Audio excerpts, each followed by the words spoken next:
Henrique nesse time do Flamengo, o Vitinho deve ser o substituto. Faz falta, né, o Bruno Henrique? Ele não tem o Bruno Henrique e Mateuzinho, né? O Bruno Henrique voltou a jogar bem, né? Aliás, tem muitas discussões sobre Bruno Henrique jogando fora da área. Aliás, tem cada coisa que surge, assim, uns debates que eu não aguento, assim. Virou verdade. Bruno Henrique está fora da área. Você vai olhar o mapa lá de calor do cara, que ele detecta onde ele jogou. Ele jogou na ponta. No jogo contra o Atlético Goianiense. Aí, não, esse último jogo agora contra o Talheres, ele jogou mais solto. Aí você vai olhar o mapa, ele voltou mais na defesa, pegou mais na bola na defesa do que nesse outro jogo. E entrou menos na área. Bem, então tem alguma coisa errada, ou a percepção das pessoas está errada, ou alguém percebeu errado, vendeu essa ideia e todo mundo compra para ficar questionando lá o técnico e tentar encontrar uma explicação que seria, não, o técnico, ele mudou um pouco, muda nada, o time está jogando do mesmo jeito. 3 homens na linha defensiva, 4 quando ele se defende, o lateral direito volta e fecha, o Bruno Henrique continua jogando daquele lado ali, não mudou nada, o Arrascaeta ocupou mais o lado esquerdo nesse último jogo. Eu acho que sim. O Mateuzinho é uma ausência grave porque isso significa a possibilidade de Rodinei começar jogando. E aí, o Rodinei em campo é uma coisa... Eu queria dizer que o nosso espírito de sexta-feira santa, os Mauros hoje na Aí tá bem. Essa foi a voz. Às vezes ele discorda de 40 milhões, o que é correto. Mas tem hora que ele encaixa com o que pensa a grande arquibancada. É uma unanimidade menos o técnico que o escala, né? Achar Isla o Rodinei. Eu prefiro o Isla. Não, também, mas só que o Isla tá com um filme quebradaço depois também, que aquela situação do cara. Isso não foi embora o Isla, porque não tem como você negociar o jogador agora. Ele provavelmente deve ser negociado por algum time de fora, ou lá do Chile, ou da Argentina, da Europa, sei lá de onde. Então só no meio do ano. Então o cara tá lá meio que fazendo número. Ele é relacionado, ele treina. Mas a situação, eu já falei isso há algum tempo, vai cair no colo dele uma hora a camisa de titular, a vaga, a escalação, porque os outros jogadores, o Mateuzinho, que é muito inconstante ainda, e o Rodinei não sabe jogar numa linha de 4. Um lateral que não aprendeu até hoje, meu amigo. Não vai aprender nunca. Ele não sabe se posicionar, ele não sabe o que ele faz, ele não sabe fazer nada ali. E nesse último jogo, de novo, ele falhou num dos gols. Não foi só ele, mas falhou de novo. Ele falhou no gol na Supercopa, no gol do Hulk. Ele sempre falha. Até eu escrevi no Twitter outro dia. O Rodinei é infalível, entre aspas. Você acha que ele vai falhar e ele falha. Então, ele é infalível. Perfeito. Né? Um jogador regular. Professor, o pessoal ontem saindo do programa aqui, você falou, ó, vê bem amanhã, sexta-feira santa. Não vai contar aquela história. Se contém. Então vou deixar tudo pros modos hoje. Não, mas não vai contar hoje é sexta-feira santa. É um momento bom pra gente confessar, né? Tudo que é ruim, tá bom. Cite um cantor porto-riquinho que você gosta. Eu gosto do Rick Martin. É isso, tá bom. Mas tem alguém aqui no futebol que goste mais de você do que o Rick Martin? Maradona, quando eu tava vivo. Maradona era fã do Rick Martin. Bom. Ô, Valdo, eu tava vendo a entrevista... agora pela manhã do Andrés Pereira com o Eric Faria. Deu entrevista pro Esporte. Foi o Eric Faria, né? Isso, Eric, mas o Eric aí e o Raul. E aí o Andrés Pereira fala assim, pô, ele tá esperançoso que o Flamengo compre. Ele falou, tem uma hora que ele fala assim, pô, um jogador do Manchester United por 10 milhões de euros é barato. Lá pra Europa, né? Tipo assim, né? O Flamengo, que ele sonha em ficar no Flamengo, né? Eu vi a Ele tá entrevista. esperando. Eu li a entrevista. Eu tava vendo, ele falou, pô, 10 milhões de euros, um jogador do Manchester United é barato. Tipo assim, o Flamengo tem que comprar. A questão é que, como o Vanderlei já falou, ele tem aí uma ferida que não cicatriza, é difícil consertar o que aconteceu. A diretoria até quer contratá-lo, mas a torcida em grande número não o tolera mais. Não só por isso, ele nunca mais conseguiu jogar uma boa partida. Ele jogava bem até no time do Renato, que era um time, acho que até muitas vezes mais desorganizado. Acho até que a presença dele ali naquele momento do jogo evidenciava a desorganização do time, porque ele não era o cara para fazer saída de bola no meio dos zagueiros. O que ele estava fazendo ali? Mas é um time bagunçado, alguém se apresenta. O único ponto positivo ali é o seguinte, eu estou me apresentando para fazer saída de bola, porque não tem organização. Quem é que faz esse trabalho? O time era o Amazônia. Então ele foi ali e perdeu a bola, mas... o que eu não concordo sempre é o seguinte, eu acho correto que ele tenha a chance de se recuperar, obviamente, os companheiros o apoiaram, ele falou lá na entrevista de novo e tal, isso já havia sido dito antes, o clube o apoiou, legal, beleza, mas ele não é a vítima, né? Eu não gosto quando vê a narrativa de... A vítima é o torcedor, especialmente aquele que se endividou, foi lá para Montevidéu e tal, e voltou com uma derrota no lombo, porque o cara perdeu uma bola dominada. Então ele não é a vítima é o torcedor, ele é o vilão, na verdade, um vilão, não quis ser, mas virou vilão. Então para ele mudar isso, virar o herói, ele tem que fazer, como disse o Vanderlei, fazer coisas do Arco da Velha, ou virar o Zico, como o Mauro citou há pouco. É difícil para ele. Não sei se ele vai ficar, acho até que ele é um ótimo jogador, acho que ele teria condições, mas acho que no Flamengo é muito difícil para ele, ele não dá sinais assim de ter uma personalidade forte o bastante em campo para virar esse jogo. Tem jogadores que mudam isso aí. Não tá tal. nem aí. E que evidentemente não é fácil, é claro que não é fácil. Ele mesmo na entrevista ele fala, pô, eu já revi esse lance milhões de vezes, eu não sei o que aconteceu comigo e tal. E realmente é terrível, é um momento histórico e tal. Mas e aí nesse caso não é fraqueza dele, é algo muito forte. Mas tem jogador, tipo, e o próprio Romário, quando também voltou ao Brasil em 95 pro Flamengo do Reclaberete, ele falou, e é um negócio que é real, né? Você conhece a fera, né? Ele falou, na Europa não tinha muita essa animosidade. Eu gosto de ser vaiado, eu gosto de ser xingado. E até interessante, outro que não se bateram muito, mas o Edmundo é um cara que você precisa jogar na parede de chapisco para resolver, muitas vezes. Então, assim, tem cara que precisa desse negócio, nesse solavanco. E tem outros que não, né? E realmente é dificílima a situação. Fora o nível de o investimento, que é muito caro. É muito caro. Mesmo se ele tivesse feito o gol do título, já seria caro. Sim. Esse é o detalhe que eu pego como gancho do que o Mauro Betting falou, porque se ganha, acho, né? Que se ganha o cenário assim que vem na minha cabeça, que no dia seguinte.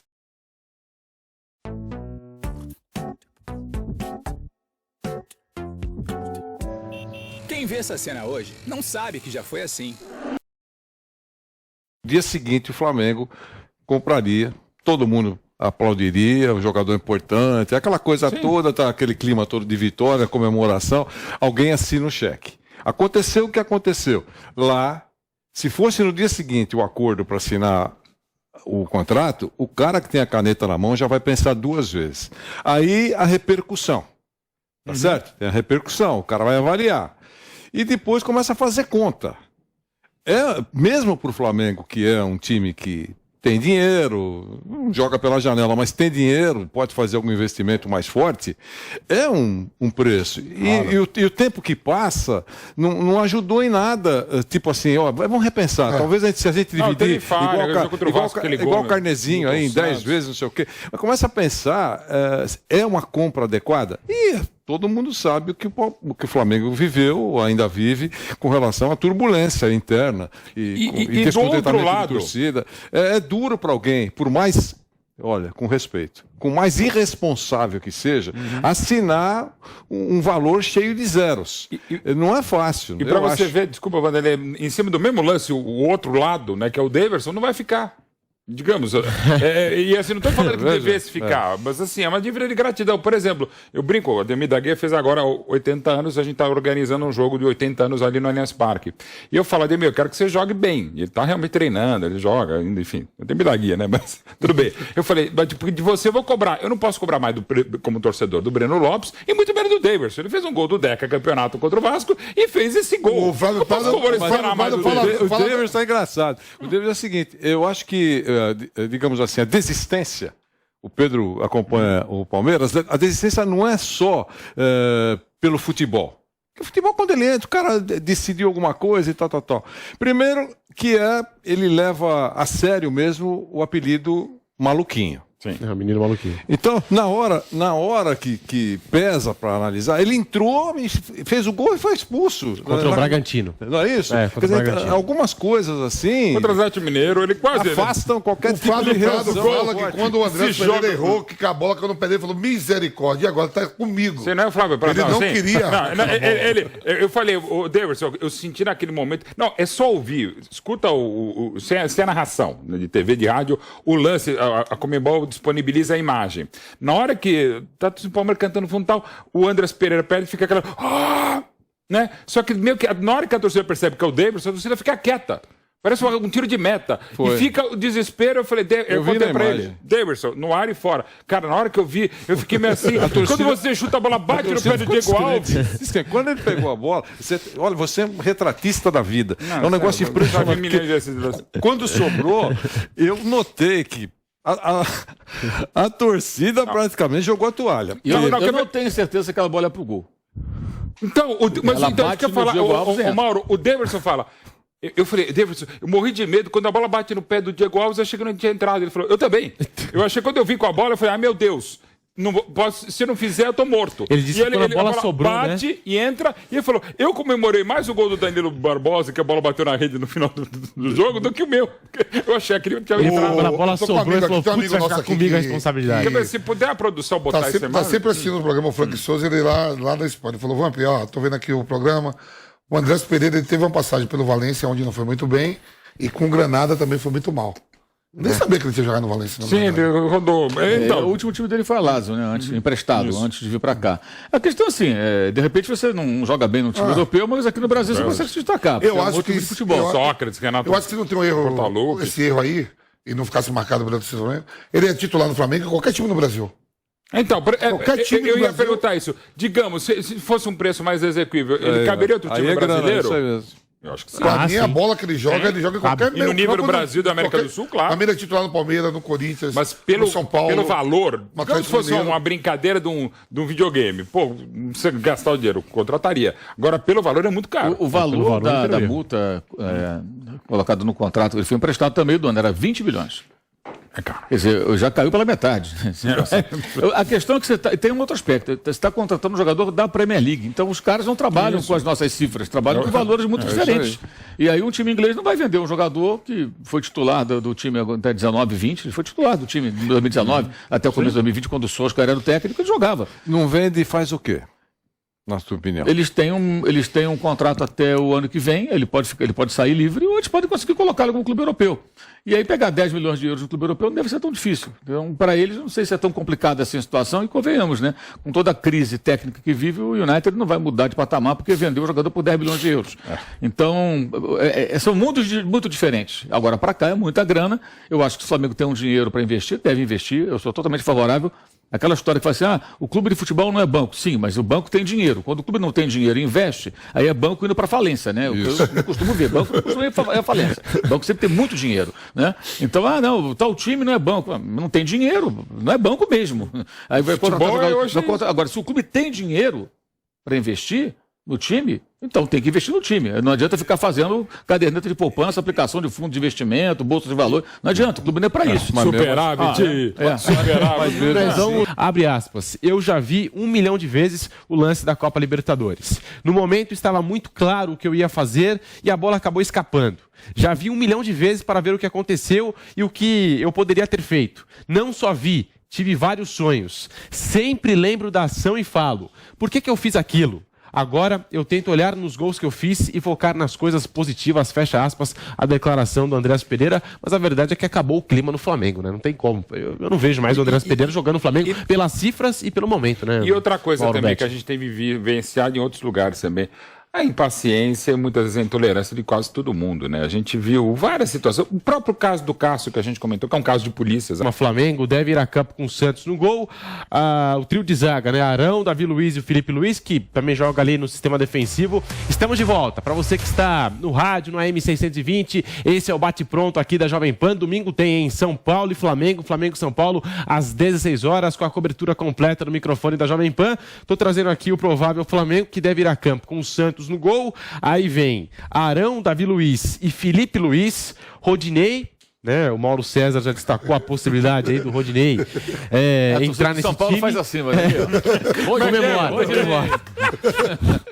João Gomes, Andreas Pereira e Lázaro, Everton Ribeiro e Arrascaeta lá na frente, o Gabigol, o Gabriel Barbosa. Esse é o provável Flamengo, portanto, para enfrentar o São Paulo. E o Lázaro continua tendo chances aí nesse Flamengo do Paulo Souza.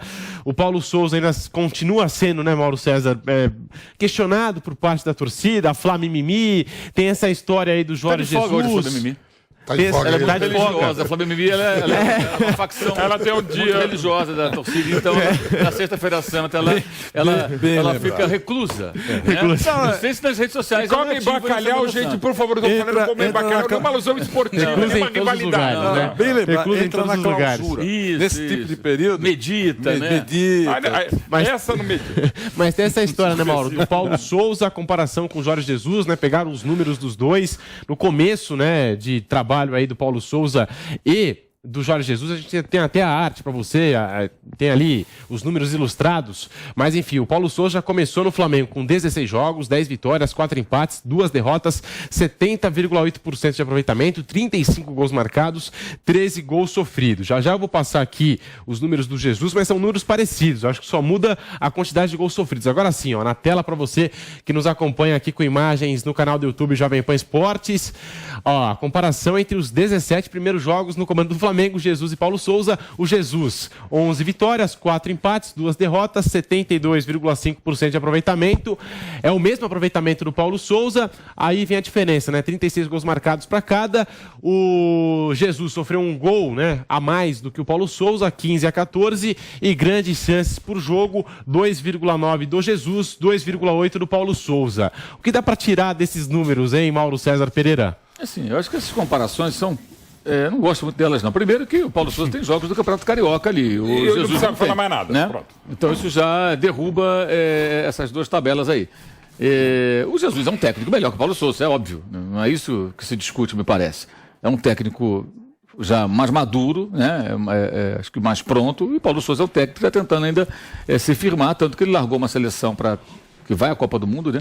Para comandar o Flamengo, vendo uma oportunidade de se destacar aqui no mercado sul-americano, quem sabe abrir portas até para ele partir para outros clubes e outras competições mais adiante. A grande questão que envolve os dois hoje não são, acho que, os números que, comparando um e o outro. A situação que nem da torcida tanto, não. Pouca gente eu vejo na torcida falando de Jorge Jesus. Mas alguns setores da mídia, assim, uma viuvez interminável. Continuam falando do Jorge Jesus. E ignoram que ele foi embora porque ele quis, que ele tinha renovado o contrato pouco antes. Ele não abriu o jogo com uma certa antecedência. Ele ficou ali cozinhando o galo. Quando chegou numa certa hora, vou embora, acabou, tchau. Ele foi campeão carioca, no Fla-Flu. E no dia seguinte ele avisou que ele ia embora. Levou a turma dele inteira. E tchau, pagou a multa lá, o Benfica pagou a multa e um abraço. Quando o Flamengo foi à Europa buscar um técnico, ele não quis se desvincular do Benfica, embora já estivesse pela bola 7, ou seja, a oportunidade de estar no Flamengo, ele teve de continuar e de voltar. Ele não voltou porque ele não quis. Se ele chegasse na época e falasse ao Benfica, vocês já não me querem mais aqui, já classifiquei o time na Liga dos Campeões para o mata-mata. O Flamengo quer que eu volte, vamos fazer um acordo aqui, os três e tudo, abre mão um pouco daqui, dali e tal, tem multa rescisória, mas ele faria um contrato com o Flamengo, voltaria e seguiria, não existiria Paulo Souza na nossa pauta. Seria o Jorge Jesus, mas ele não fez esse movimento, que era um direito dele também, tudo é direito dele, ir embora, vai fazer o que ele quiser.